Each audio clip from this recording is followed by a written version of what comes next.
Pre skoro 6 meseci postavili smo pitanje da li će koke na prvoj organskoj farmi koka nosilja u Srbiji da pronesu, jer nekada su se sve koke nosilje gajile ovako u zatvornom prostoru, ali sa ispustom na prostirci od slame ekstenzivno. Međutim, dok Stevica Kračunjel iz Dupljaje nije obnovio ovakav način uzgoja, skoro možemo da kažemo da je bio zaboravljen, što znači da, ma kako paradoksalno zvučalo, iako su ljudi hiljadama godina gajili koke ovako, danas se mnogo toga zaboravilo, tako da smo, kada smo bili na leto ovde, izrazili sumnju da će ove kokice proneti kad i hibridi sa 16 do 17 nedelja.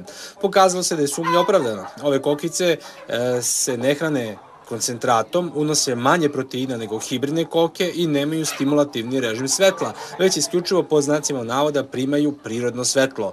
Kokice koje se hrane sa speltom i žitom i nešto malo pržene soje i pri tome su to stare, izmješane rase od gološijana, ukrasnih aporki pa do italijanki i lehorna, od kojih su nastali moderni hibridi do duše, ne mogu da daju isto što i hibridi, mada to i ne bi bilo poenta u ovom slučaju.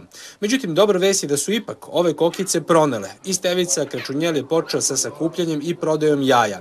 Do duše, tako se poklopilo da su koke pronele u sred zime, kada prirodno nose najmanje. Koke su počele da nose definitivno sa malim zakašnjenjem u odnosu a to uticalo ishrana, način ishrane i način na koje su one ovde puštene.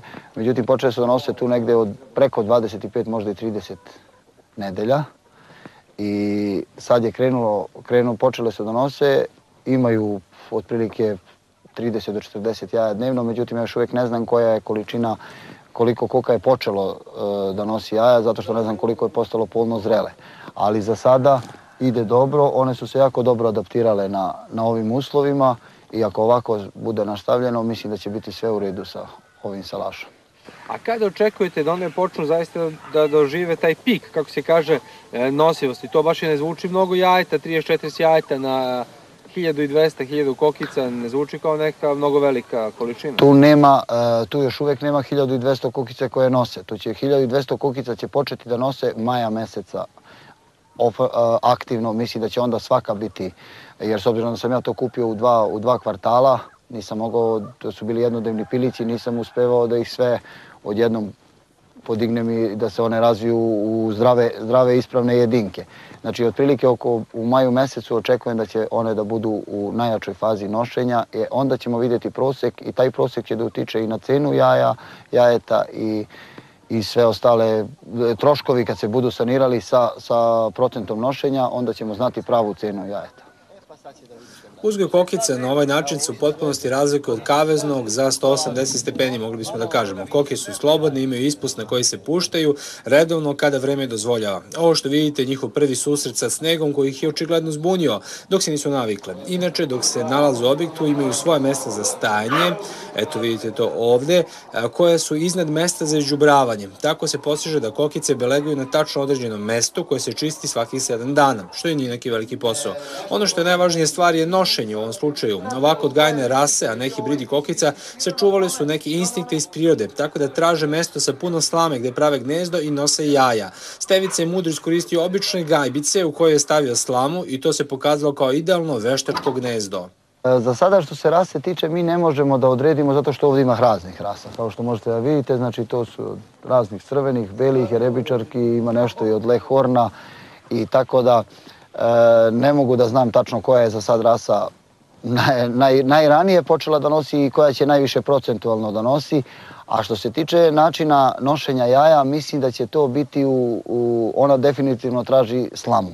To je i kao deca se sećamo da je u onim kamarama, kako su se nekada zvale, tu su koke najviše nosile jaja i ja sam sad ovde napravio nešto slično tome, čisto da vidim da li će one same po svojoj prirodi početi da nose u tome. I zaista se uspostavilo da gde se nalazila slama, da li je ona u gajbicama, da li je ona u vezanim balama kao kamarama, one su jednostavno gde su našle slamu, tu su isnele jaje.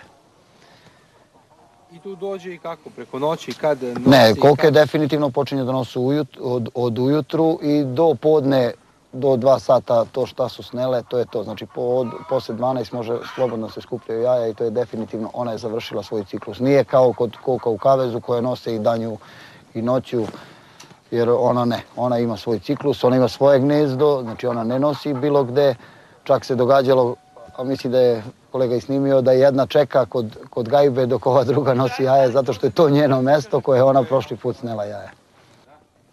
Pitanje koje je ostalo je koje koke zapravo nose najviše kada se drže ovako. Nemoguće je tačno odrediti, kao što smo čuli, ali favorit su takozvane jarebičaste i italijanke.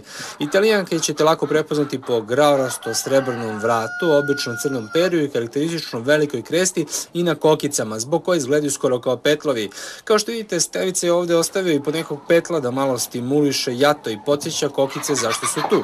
Ali većina petlova je već završila u loncu. Prodati su za oko 400 dinara po kilogramu očišćen od pile, uglavnom na tržištu Beograda, a to nas dovodi do prodaje. Ko kupuje ovakve proizvode? S obzirom na cenu ovako proizvedenog jajeta od 25 dinara, to nije neka spektakularna i nezamisliva cifra za običnog čoveka, međutim uglavnom ipak se radi o ljudima koji su spremni da izdvoje više novca za organsku i provereno zdravu hranu i malo su imućniji. U svakom slučaju kupcanje manjka.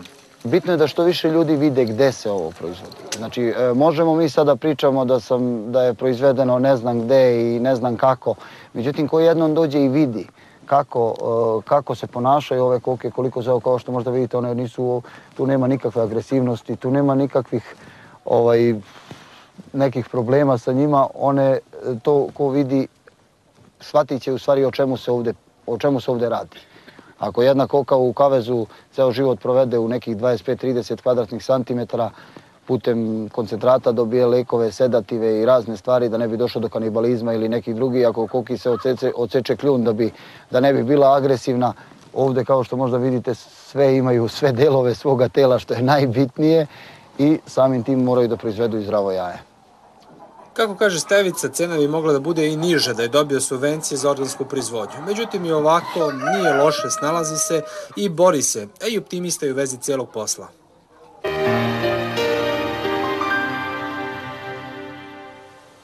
Uskoro ćemo imati ovde u programu Dobra zemlja jednog sjajnog stručnjaka, doktora Veličkovića, koji će pričati o rezidbi voća. Inače, doktor Veličković, on je profesor i predaje na Beogradskom univerzitetu, na Poljoprivrednom fakultetu. Dakle, čovjek ima dosta iskustva, ali i znanja kako možete da najbolje orežete vaše voće. Razgovaramo